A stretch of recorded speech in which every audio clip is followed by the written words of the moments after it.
Hey, what's up, guys? Thank you for clicking on this video. This is Seth Kills, otherwise known as Nick. Today, we're going to be talking about The Rings of Power, Episode 4. It's going to be a spoiler review, so just a little bit forewarning.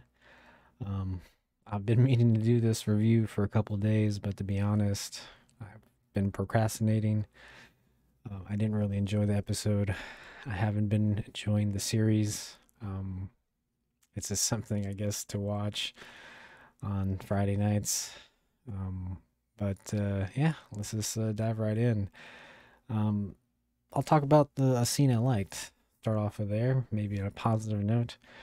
Um, there's a scene where Numenor was basically being pulverated by a huge tidal wave, tsunami, and you thought it was real at first, but obviously it was a dream.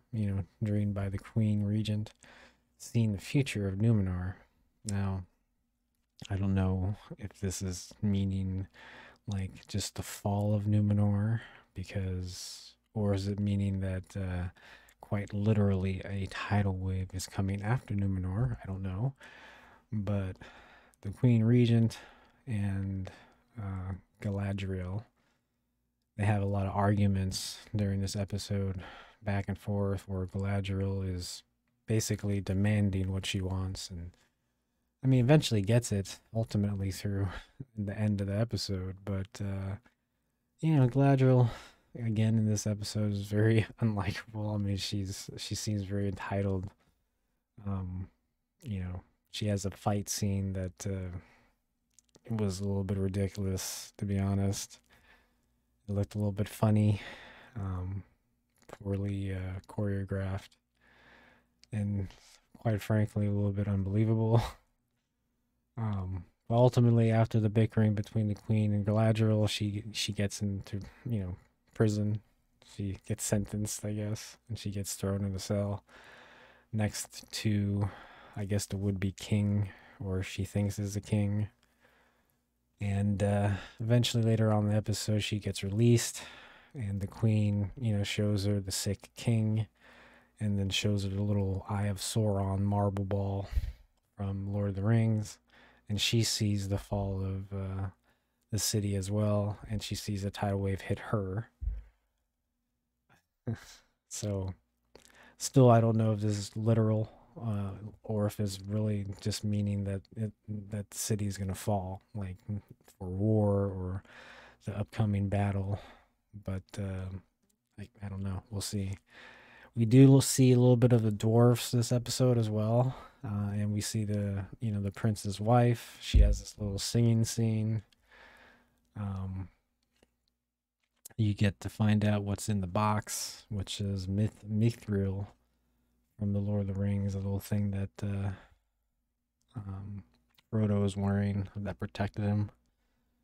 So it's like a little stone, and he gives it to Elrond as kind of like a present. I kind of feel like he was kind of manipulating him to do that so he can get kind of a sample, but could be wrong. So you get a little bit of the elves. We don't get any hobbits. We don't know what's going to happen with the wizard.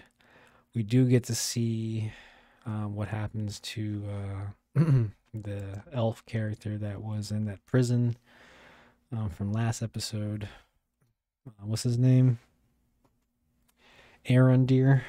So he meets the, I guess, elf in charge, and in this little scene, it's very hard to understand him because he's kind of like whispering, but ultimately he lets him go, and he gives him a message to give to the villagers.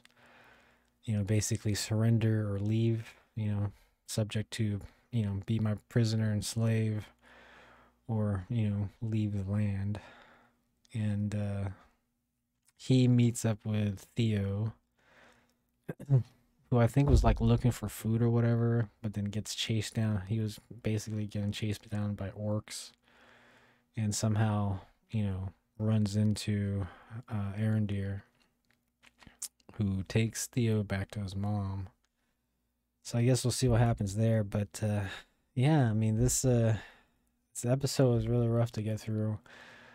Kind of was kind of delayed my review because I really didn't want to talk about it. I was thinking about, rewatching it so I can give a better, more thorough review, but I couldn't.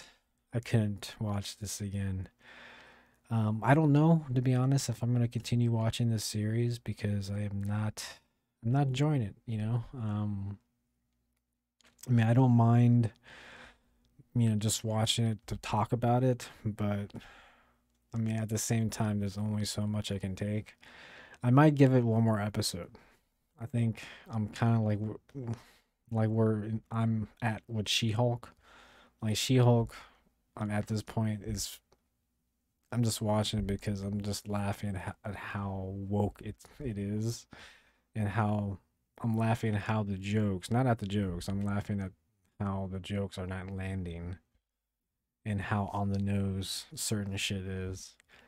But with this, season, nothing really like that, in this season to kind of latch onto, like nothing stupidly woke, that I can like point and laugh at. I mean, there's some things, but not as much as She-Hulk. So not even that is keeping my interest in this series, if that makes sense. But I don't know. We'll see. I might, like I said, I might give it one more episode. But right now, it's very hard to watch each episode. I mean, there's really no character I'm latching onto and want to see what happens with, which sucks because if you look at a series like House of the Dragon, I mean, every character is interesting, every single one of them. Like from the King to Allison to Rhaenyra to Daemon. I mean, to the Valerians, to their kids. I mean, everyone. I know a little bit about everyone and their motives. With Rings of Power, I can't say the same, which, is very bad about a series. So we'll see. But that's my thoughts, guys. I would probably have to give this episode maybe a 4, just because I did enjoy the special effects with the city falling, but that was more or less a dream, a tidal wave coming in. So give it a 4, but that's my thoughts, guys. If you guys did enjoy this video, please hit that like and subscribe button, and I will catch you on the next one.